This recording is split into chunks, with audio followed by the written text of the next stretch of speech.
ಕಾಂಗ್ರೆಸ್ನಲ್ಲಿ ಎಲ್ಲವೂ ಸರಿ ಇಲ್ಲ ಅನ್ನುವಂತಹ ವಿಚಾರ ಈ ಸರ್ಕಾರ ಅಸ್ತಿತ್ವಕ್ಕೆ ಬಂದ 60 ದಿನಗಳ ನಂತರದಿಂದ ಗೊತ್ತಾಗ್ತಾನೆ ಇದೆ. ಈಗಲೂ ಅಷ್ಟೇ ರಾಜಣ್ಣ ಅವರು ಕೊಟ್ಟಿರುವಂತಹ ಹೇಳಿಕೆ ಇದೆಯಲ್ಲ, ಇದು ಮತ್ತೊಂದು ಸುತ್ತಿನ ಬಿರುಗಾಳಿ ಕಾರಣ ಆಗುತ್ತಾ ಅನ್ನೋದು ಒಂದು ಪ್ರಶ್ನೆ. ತುಮಕೂರಿನಲ್ಲಿ ಸಚಿವ ಕೆಎನ್ ರಾಜಣ್ಣ ಅವರು ಕೊಟ್ಟಂತಹ ಹಿಂದಿನ ಹೇಳಿಕೆಗೆ ಈಗ ಸ್ಪಷ್ಟನೆ ಕೊಡ್ತಾ ಇದ್ದಾರೆ. ಕಾಂಗ್ರೆಸ್ನಲ್ಲಿ ಮಾತ್ರ ಕ್ರಾಂತಿ ಅಂತ ನೀವ್ಯಾಕೆ ಭಾವಿಸ್ತೀರಾ ಅಂತ ಕೇಳ್ತಾ ಇದ್ದಾರೆ ಅವರು.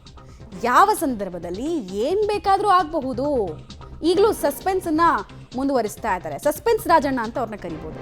ಕಾಂಗ್ರೆಸ್ನಲ್ಲಿ 3 ಪವರ್ ಸೆಂಟರ್ ಇದೆ.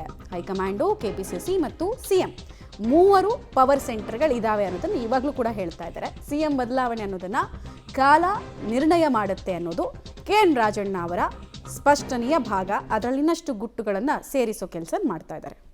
ಎಷ್ಟು ತರ ಕ್ರಾಂತಿ ಇದಾವೆ. ಈಗ ಜಗಜೀವನ್ ರಾಮ್ ಮಾಡಲಿಲ್ವಾ, ಹಸಿರು ಕ್ರಾಂತಿ ಅಲ್ವಾ ಅದು?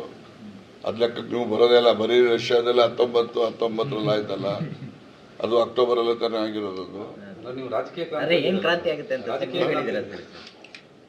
ನೋಡ್ರಪ್ಪ, ನಾನು ಹೇಳಿದ ಕ್ಷಣಕ್ಕೆ ಬರೀ ಕಾಂಗ್ರೆಸ್ನಲ್ಲೇ ಕ್ರಾಂತಿ ಆಗ್ತದೆ ಅಂತ ನೀವು ಭಾವಿಸಬಾರ್ದು.